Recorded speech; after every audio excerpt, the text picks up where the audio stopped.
Hare Krishna, bienvenidos a todos, continuando con la lectura del Srila Prabhupada Lilamrita, capítulo 2, Universidad, Casamiento y el movimiento de Gandhi. Me uní al movimiento de Gandhi en 1920 y abandoné mis estudios. Aunque había aprobado el examen final de licenciatura, ya no volví a aparecer, Srila Prabhupada. En 1914 comenzó la guerra y muchos indios se alistaron en la lucha a favor de Gran Bretaña que los gobernaba. Abai vio aterrizar aviones británicos en la pista del parque Maidan. El diario lo puso al tanto de la contienda, pero él no se vio afectado directamente. En 1916 comenzó la universidad. Había dos prestigiosas universidades en Calcuta, la presidencial y la de las iglesias escocesas. Ingresó en esta última. Era una universidad cristiana, sin embargo tenía buena reputación entre los bengalíes, motivo por el cual muchas familias Vaishnavas enviaban a ella a sus hijos. Los profesores, en su mayoría sacerdotes de la Iglesia de Escocia, eran reconocidos como hombres rectos y morales. Era una institución respetable. Los estudiantes recibían buena educación. Como estaba al norte de Calcuta, cerca de la avenida Harrison, Gaur Mohan logró que su hijo se quedara en casa. Había decidido hacía mucho tiempo que no le permitiría ir a Londres para que en nombre de la educación quedara expuesto a la corrupción de Occidente. Quería que su hijo fuera un devoto puro de Srimati Radharani y del Señor Krishna, pero por otro lado no quería permitir que se volviera un brahmachari, un discípulo de un gurú. ¿Dónde encontraría a ese gurú calificado? Su experiencia con yogis y swamis no le había inspirado confianza. Quería que su hijo mantuviera todos los principios de la vida espiritual. Sin embargo, sabía que tendría que casarse y ganarse el sustento. En virtud de estas circunstancias, inscribirlo en la Universidad de las Iglesias Escocesas era la mayor protección que podía darle. Esta universidad había sido fundada por el reverendo Alexander Duff, un misionero cristiano que había llegado a Calcuta en 1830. Fue pionero en hacer que los indios apreciaran la civilización europea. Primero fundó la institución de la Asamblea General para la propagación del Evangelio a través de una educación liberal y religiosa a la vez, basada en principios occidentales y con el idioma inglés como medio de instrucción en los cursos superiores. Más tarde fundó la Universidad de la Iglesia Escocesa. En 1908 unió ambas instituciones bajo la denominación Universidad de las Iglesias Escocesas. Srila Prabhupada evoca: respetábamos a nuestros profesores como a nuestros padres. La relación entre estudiantes y profesores era muy buena. El vicerrector, el profesor Urquhart, era un perfecto caballero y de buen corazón, con quienes a veces bromeábamos. En primer año estudié inglés y sánscrito, en segundo sánscrito y filosofía, luego filosofía y economía. Otro profesor, Scribner, mientras enseñaba literatura inglesa, introducía fragmentos de Bankim Chandra Chatterjee. Sí, decía, tú, Bankim Babu, habla de esto. Él había estudiado la literatura de Bankim y la había comparado con la de Sir Walter Scott. En aquellos días, Dickens y Scott eran dos escritores muy destacados de la literatura inglesa, así que en el marco de una buena relación nos hizo conocer a esos novelistas. Abai se convirtió en miembro de la sociedad inglesa y solía recitar a Keats y a Shelley y a otros poetas ante sus compañeros de clase. Como miembro de la sociedad sánscrita, compartió el Gita con algunos de ellos, quienes notaron la elocuencia con que relataba el capítulo 11, que describe la forma universal de Krishna. También jugaba al fútbol y actuaba en teatro. Amritral Bose famoso productor y director de teatro de Bengala, ensayó con Abhay y con un grupo de sus compañeros una obra acerca de la vida del señor Chaitanya. Como el Chaitanya Lila podía ser visto en el teatro público por apenas media rupia, Bose preguntó: ¿cuál es el sentido de esta producción amateur? La respuesta fue: ellos deben apreciar tanto nuestra representación del señor Chaitanya que después de verla nunca más quieran cometer pecados. El eminente director ofreció en forma voluntaria el servicio de entrenar a estos muchachos, pero con una condición: no actuarían públicamente a menos que él dijera que la producción era perfecta. Durante más de un año, Abhay y sus compañeros ensayaron la obra del señor Chaitanya hasta que al fin el director les permitió realizar una actuación pública. Abhay, haciendo el papel de Adwaita Acharya, notó que eran varios los miembros de la audición que lloraban. Al comienzo no podía comprender el porqué, pero luego entendió que el público estaba conmovido debido a que los actores habían sido entrenados y eran sinceros. Esa fue su primera y última obra dramática. Urquhart, su profesor de psicología, le dio evidencias de que el cerebro de la mujer pesa menos que el del hombre. Su profesor de economía le enseñó la teoría de Marshall, que sostiene que el efecto familiar impulsa el desarrollo económico. En sánscrito, Abhay utilizó un texto de Rauh y Weu, que describía a esta lengua como la madre de todos los idiomas. Mientras estudiaba el Kumara Sambhava de Kalidasa en sánscrito, quedó impresionado por la explicación acerca de la palabra dhira, que significa sereno o autocontrolado. Según Kalidasa, una vez, hacía mucho tiempo, el señor Shiva permaneció sentado meditando profundamente. Los semidioses que estaban en guerra con los demonios hicieron un comandante en jefe nacido del semen del señor Shiva. Por eso enviaron a Parvati, una hermosa joven, con el propósito de interrumpir su meditación. Aunque Parvati adoró al señor Shiva e incluso tocó sus genitales, él no se perturbó. Su resistencia a la tentación fue el ejemplo perfecto de ser un dhira. Como en otras universidades inglesas de la India, todos los profesores europeos de la Universidad de las Iglesias Escocesas tuvieron que aprender el lenguaje local. Una vez Urquhart pasó caminando por donde Abhay y un grupo de estudiantes comían manís mientras conversaban. Uno de los muchachos, hablando en bengalí, le hizo una broma. Para sorpresa de ellos, el profesor dirigió su mirada de inmediato hacia quien había hecho la broma y le contestó en bengalí. Abhay y sus compañeros se avergonzaron. Estudiar la Biblia era obligatorio. La Sociedad Bíblica había entregado a cada estudiante un ejemplar hermosamente encuadernado. Todas las mañanas se reunían para leer pasajes, oraciones e himnos. Cierta vez uno de los profesores criticó las enseñanzas védicas acerca del karma y de la transmigración del alma. Argumentó que, aunque de acuerdo con los hindúes el alma sufre en su vida presente por las fechorías de su vida pasada, en un tribunal uno no puede ser procesado por un crimen a menos que haya un testigo. ¿Dónde está el testigo de esas fechorías? Abhay quedó disgustado al escuchar esta crítica. Además sabía cómo refutarla, pero siendo nada más que un estudiante permaneció callado. Socialmente era inferior y como estudiante tenía poco espacio para desafiar a un profesor. Sin embargo, sabía que el argumento en contra del karma era insustancial. Sabía que había un testigo. Algunos alumnos, habiendo llegado a Calcuta desde aldeas pequeñas, miraban la gran ciudad, la presencia de tantos europeos con perplejidad y timidez. Pero para Abhay, Calcuta y los británicos no eran para alarmarse, más aún tenía una cierta afición por sus maestros escoceses.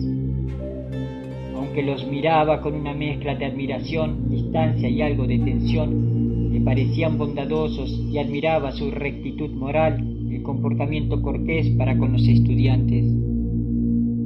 El gobernador de Bengala, que era escocés, fue una vez a la Universidad de las Iglesias Escocesas y visitó todas las aulas. Estas eran grandes, con capacidad para 150 alumnos. Como Abhay tenía un asiento en la primera fila, vio de cerca al famoso gobernador, el marqués de Sutherland. La institución sostenía el principio de estricta distancia social entre europeos e indios. Los profesores bengalíes, por ser supuestamente de una raza inferior, tenían que utilizar un salón separado del de los europeos. Una parte de los programas de estudio era el trabajo de Inglaterra en la India, de M. Ghosh, un indio. En el libro se explicaba con detalle que la India había sido una nación primitiva antes del régimen británico.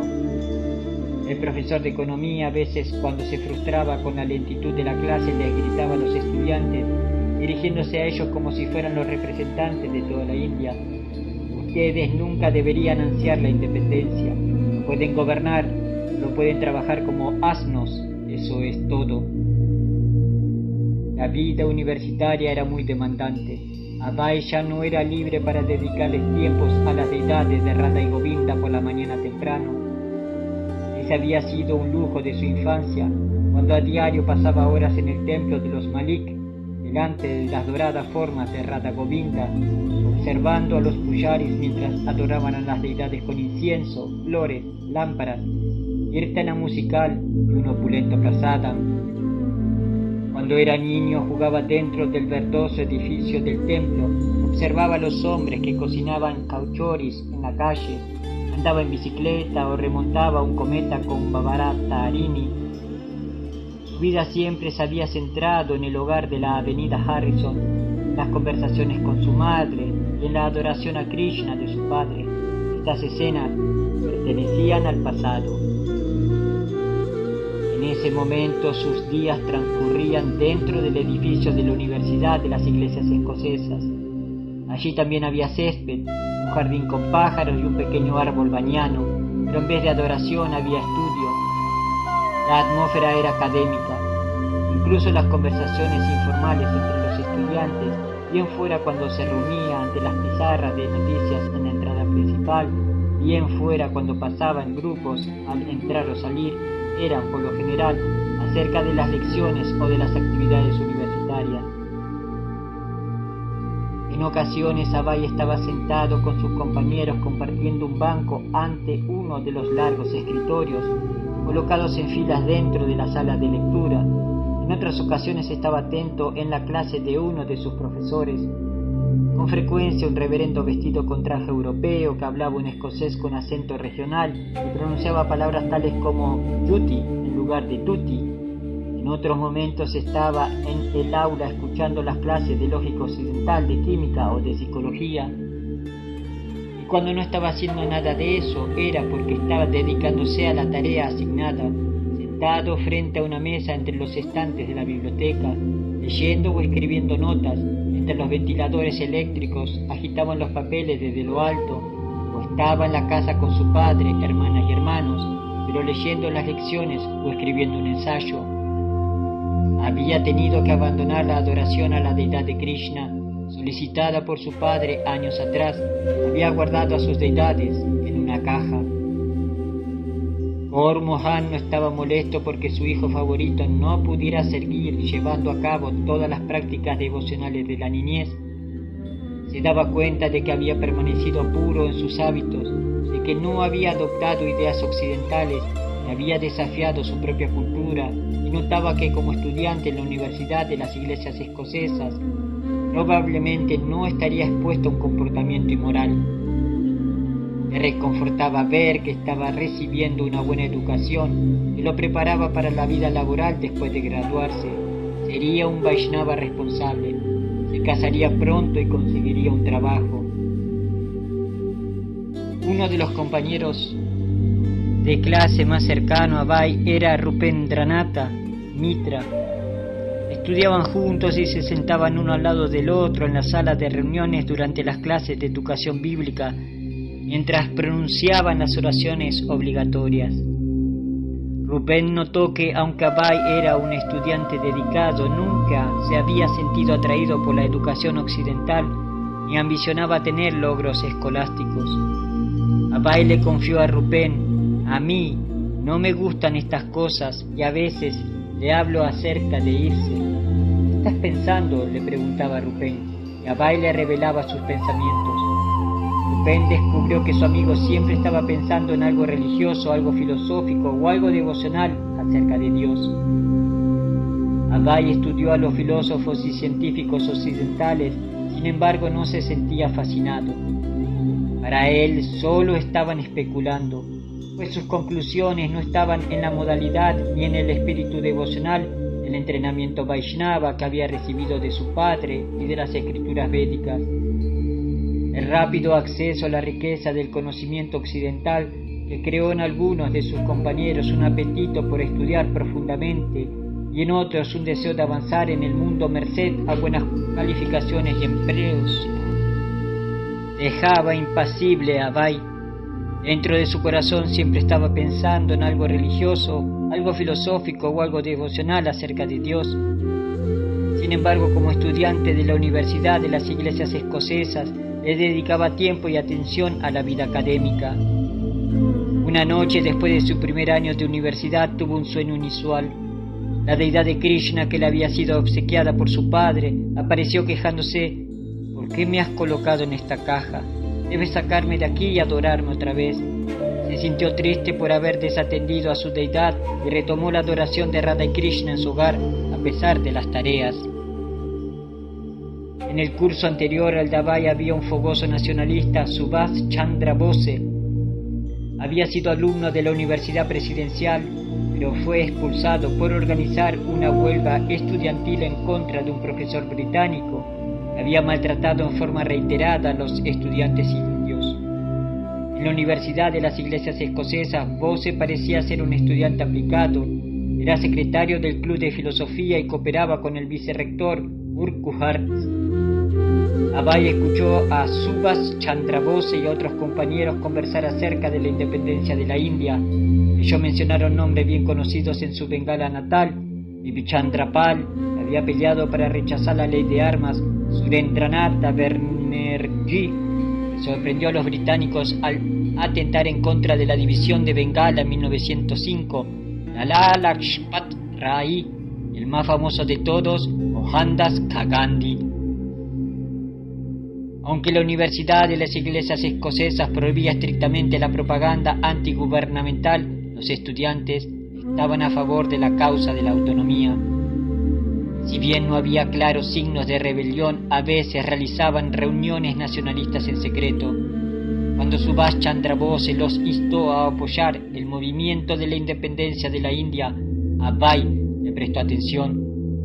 Apreciaba la fe que Bose tenía en la espiritualidad, su entusiasmo y su empuje. No estaba interesado en la actividad política, pero lo atraían los ideales del movimiento independentista. Muchos oradores y escritores bengalíes consideraban que la campaña de la India por la independencia, la Swaraj, era un movimiento de corte espiritual.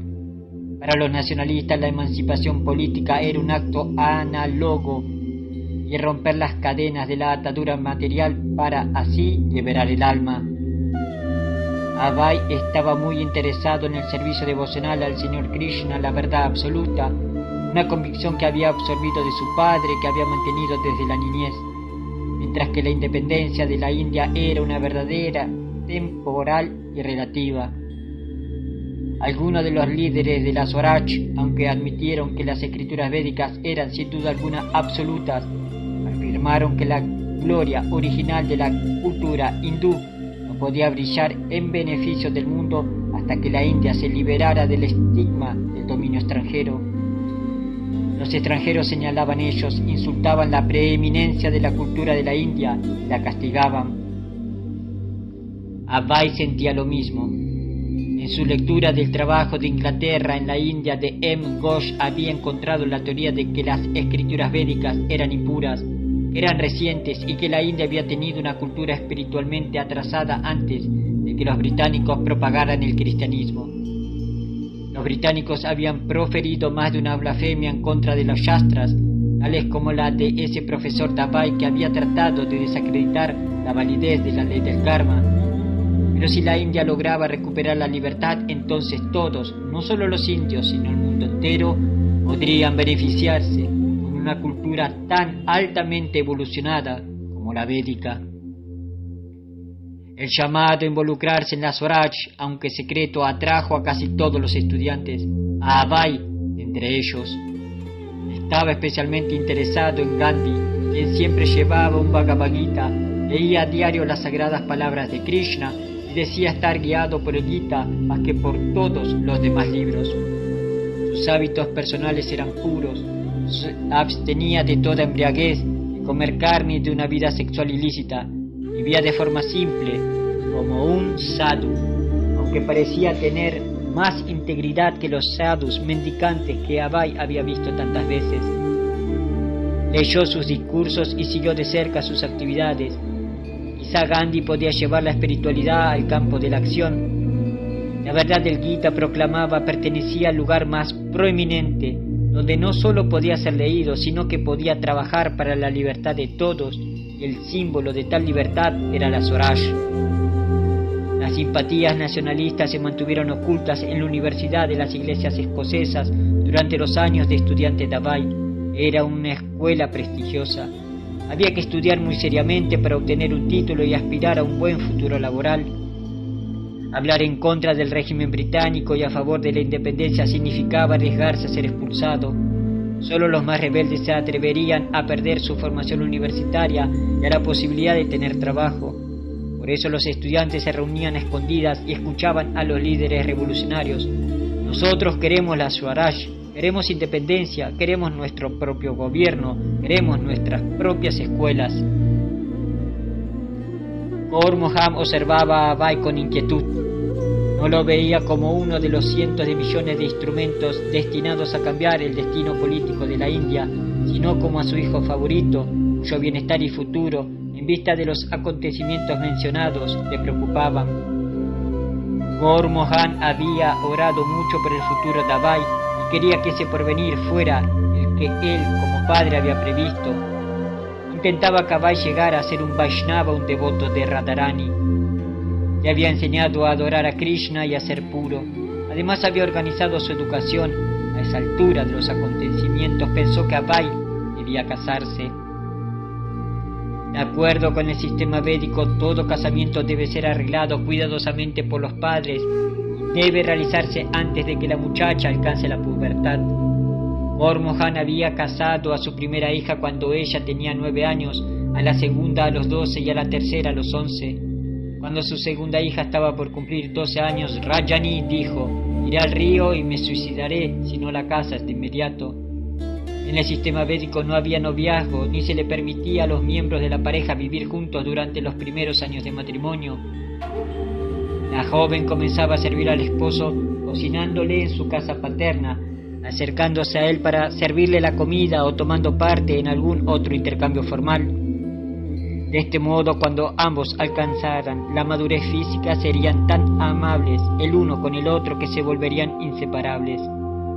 La muchacha naturalmente permanecía fiel a su esposo, ya que no tenía relación con ningún otro joven hasta llegar a la pubertad. En Calcuta, Gaur Mohan tenía muchos amigos con hijas de entre las cuales elegir. Durante un largo tiempo estuvo buscando una posible esposa para Abhay. Luego de consultar con cuidado, al final eligió a Radharani Datta, hija de una familia de la comunidad Subarnavanik, relacionada con los Malik. Radharani tenía 11 años. Después de la reunión de su padre con Gaur Mohan, ambas familias estuvieron de acuerdo con el casamiento.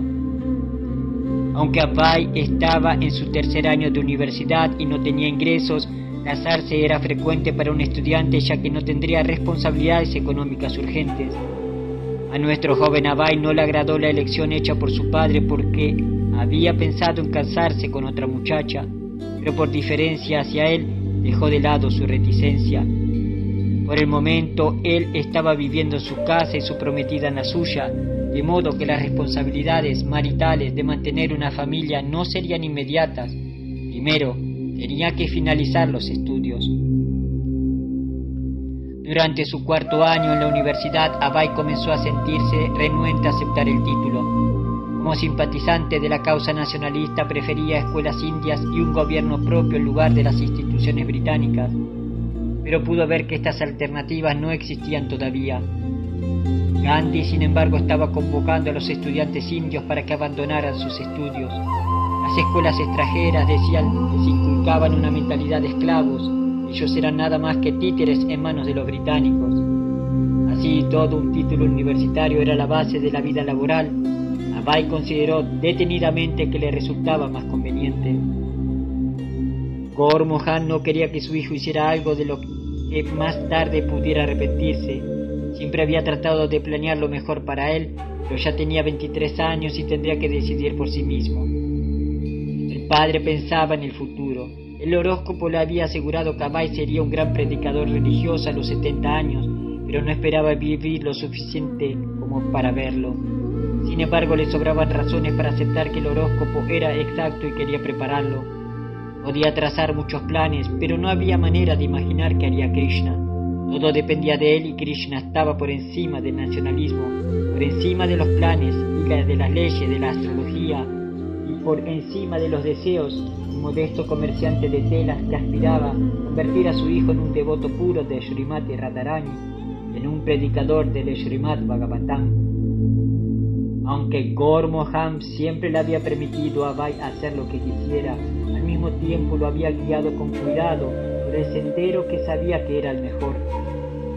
Ahora, sin interferir en la decisión de su hijo acerca de la universidad, comenzó a disponer las cosas para que obtuviera un buen empleo, a pesar de lo que pudiera suceder. En 1920 Abhay completó su cuarto año de universidad y rindió el examen de licenciatura. Con posterioridad, para dejar atrás la terrible experiencia del examen final, se tomó unas cortas vacaciones. Para satisfacer un deseo largamente acariciado, viajó solo a Jagannath Puri, viaje que duró un día en tren. Srila Prabhupada rememora: todos los días de mi niñez acostumbraba a pensar cómo ir a Jagannath Puri, cómo ir a Vrindavana. En aquel momento el precio hasta Vrindavana era de 4 o 5 rupias, y lo mismo hasta el Jagannath Puri, de modo que pensaba, ¿cuándo podré ir? Apenas se presentó la oportunidad, viajé a Jagannath Puri. Abhay caminó a lo largo de la misma calle ancha donde por miles de años había pasado la procesión de Ratha Yatra. En el mercado los negocios mostraban unas pequeñas murtis talladas y pintadas del señor Jagannatha. Aunque no era el tiempo de celebrar Ratha Yatra, los turistas compraban recuerdos y en el templo lo mismo hacían con el prasadam de Jagannatha. Allí durante la adoración se presentaban a diario 56 ofrendas gigantes de arroz cocido y verduras ante las deidades de Jagannatha, Balarama y Subhadra. Abhay entró en el templo y vio a las deidades. En un altar lateral estaba la murti del señor Chaitanya con su forma de 6 brazos, manifestándose a sí mismo a la vez como Krishna, Rama y el sannyasi, señor Chaitanya. El señor Chaitanya era famoso en Puri, donde había vivido los últimos 18 años de su vida. También allí había liderado el Kirtana Hare Krishna con sus seguidores y había bailado en éxtasis en el Ratha Yatra anual. Entre los carros circulaban por la calle principal rodeados por miles de devotos. El señor Chaitanya había bailado y se había desmayado en el éxtasis de su intenso amor en separación al señor Krishna. Al pasar por la ruta de la procesión, Abhay recordó sus pasatiempos de la niñez en Calcuta, cuando cantaba y bailaba en la calle durante la procesión organizada por él mismo. También recordaba el carro en miniatura, Jagannatha sonriente, su padre y su madre, Radha Govinda. De algún modo, la fama de Jagannatha lo había inspirado cuando niño, y su recuerdo había permanecido en él todos esos años. ¿Cuándo iré a Jagannath Puri? El sueño infantil, proyectado desde los 5 años de viajar a Puri y a Vrindavana, y su insistencia en saber cuáles eran los horarios del tren, no se basaban solo en el deseo de ir a esas ciudades como turista. No estaba satisfecho de ver solo una vez a la deidad en un templo ruidoso y atestado. Había sentido la necesidad de ir a Puri como peregrino. El motivo era su devoción por Krishna.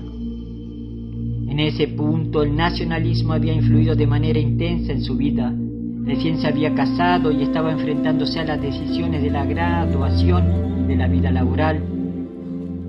Sin embargo, allí estaba, apenas mayor que un muchacho, caminando solo en Puri, donde el señor Chaitanya había vivido y donde el señor Krishna como Jagannatha todavía vivía. Estaba aliviado por pasar unos días lejos de los deberes que lo urgían en Calcuta. Abai no sabía aún cómo se acomodarían en su vida el amor que sentía por Krishna y por el lugar de peregrinaje. Sabía que Krishna era más importante que cualquier otra cosa.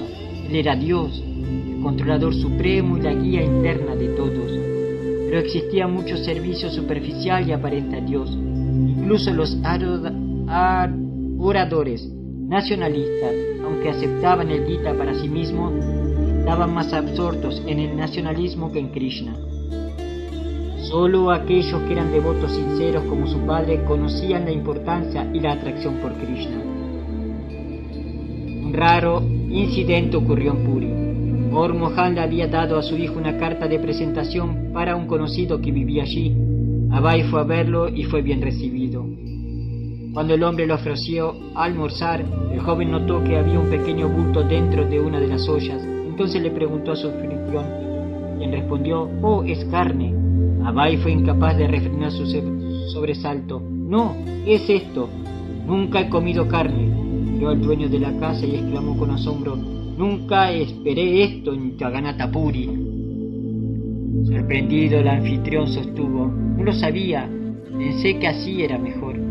Abai lo tranquilizó, por supuesto, no probó esa comida ni ninguna otra de su anfitrión. Solo se alimentó con el prasadam de Jagannatha en el templo.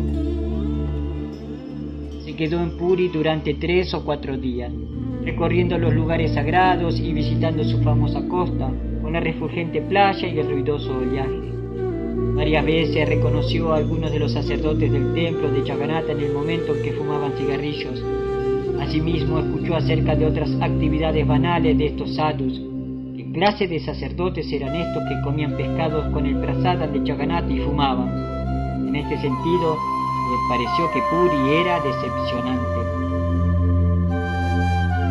Cuando regresó a su hogar, encontró que su joven esposa estaba llorando, pues había escuchado a sus amigas decir: «Tu esposo no vuelve». Él le dijo que no se preocupara, que el rumor no era cierto, solo se había ido por unos pocos días y ya estaba de regreso. Aunque su matrimonio recién había comenzado, Abai no estaba satisfecho. Radharani Datta era joven y atractiva, pero a él nunca le había gustado. Quizás tener una segunda esposa, otra además de ella, sería la mejor. En la India era socialmente aceptado casarse con una segunda esposa, así que decidió tomar el asunto en sus propias manos y contactó a los padres de otra muchacha. Pero cuando su padre se enteró, lo llamó y le dijo: «Mi querido hijo, estás ansioso por elegir una segunda esposa, pero te aconsejaría no hacerlo. La gracia de Krishna que la esposa que tienes ahora no sea de tu agrado, tómalo como una gran fortuna. Si no te apegas demasiado a tu esposa y a tu familia, esto te ayudará en el futuro avance de tu vida espiritual». Abai aceptó el consejo, quería obedecerlo y apreció ese piadoso punto de vista. Sin embargo, permaneció pensativo y un tanto asombrado por la prudencia de su padre. Se preguntaba de qué modo algún día en el futuro avanzaría en su vida espiritual y estaría agradecido de que su padre lo hubiera aconsejado sabiamente.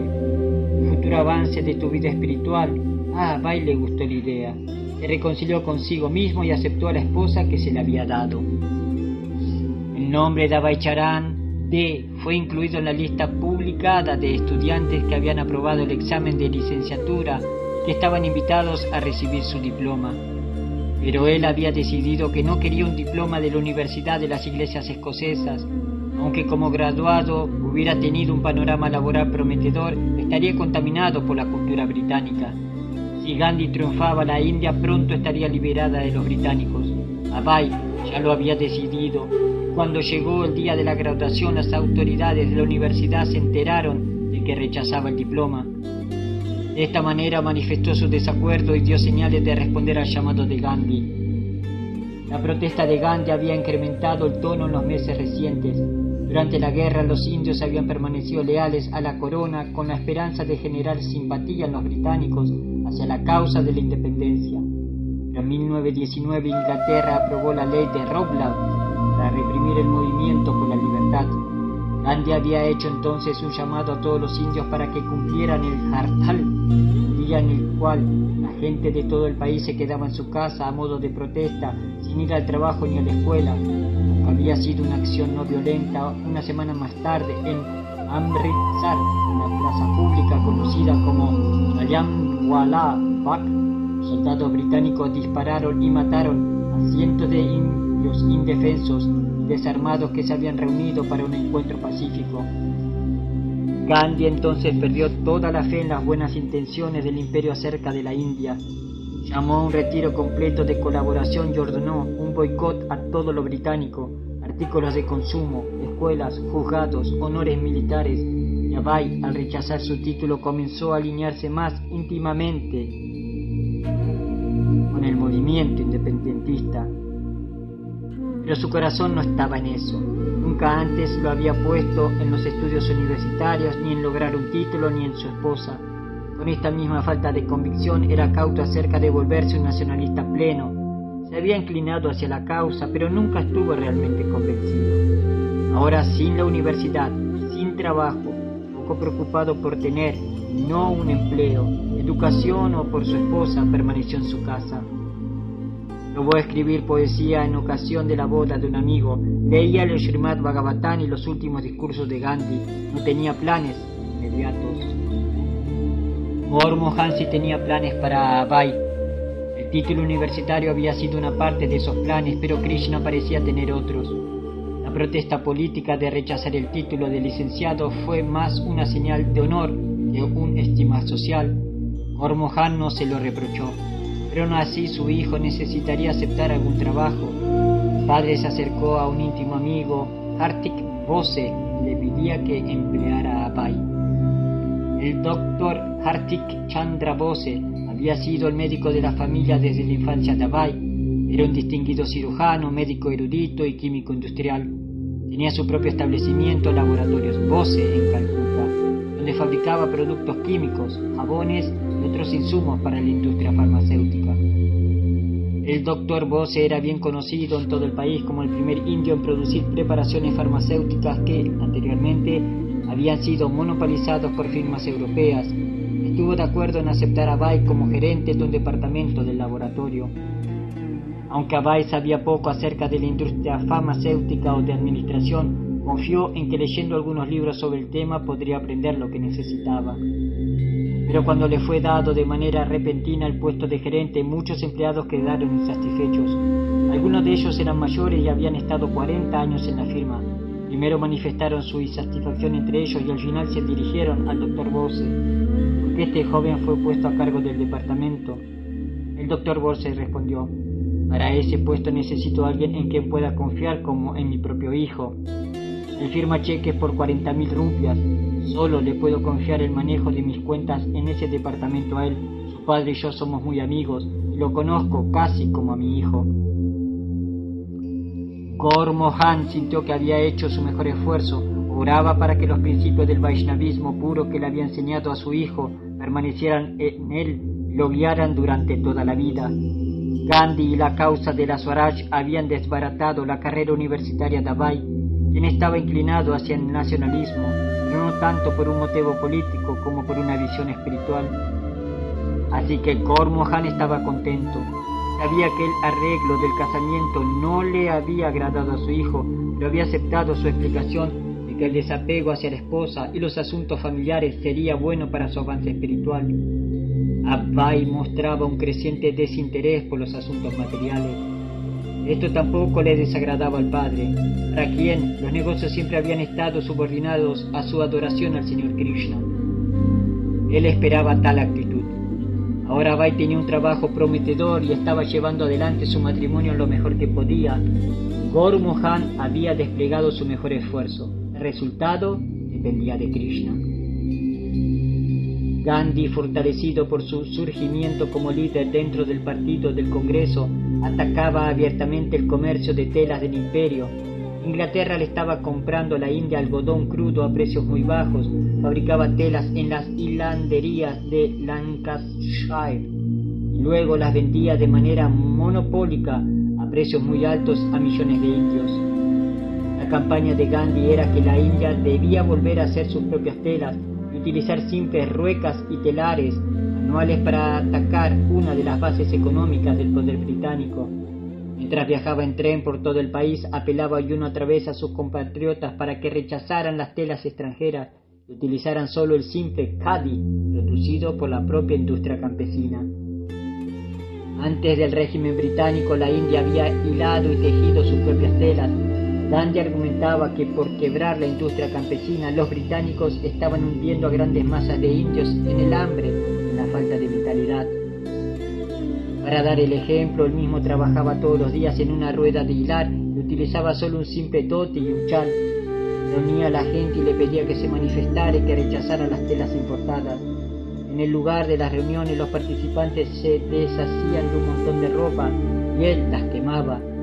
Su esposa se quejó de que, dado que el khadi era demasiado grueso, no era conveniente usarlo mientras se cocinaba. Le preguntó si cuando hacía la comida podía usar la ropa liviana hecha por los británicos. «Sí, tienes todo el derecho de cocinar con esa ropa», le respondió Gandhi, «pero yo voy a poder ejercer un derecho correlativo de no comer la comida preparada de esa manera». La causa de la industria campesina seducía a Bai, quien tampoco sentía atracción por los modernos avances industriales introducidos por los británicos. La vida simple de cientos de millones de indios no solo era buena a largo plazo para la economía nacional, como lo enfatizaba Gandhi, sino que para Bai también era el modo de vida más acorde con una cultura espiritual. Dejó de lado la ropa elaborada en las fábricas y comenzó a usar khadi. Ahora su ropa lo revelaba con quien quiera que se encontrara, fuera británico o indio. Era un nacionalista, un simpatizante de la revolución. Usar khadi en la India a comienzos de la década de 1920 no era solo una cuestión de moda, implicaba revelar la propia postura política significativa que alguien era un seguidor de Gandhi. Srila Prabhupada Ki Jai. Hari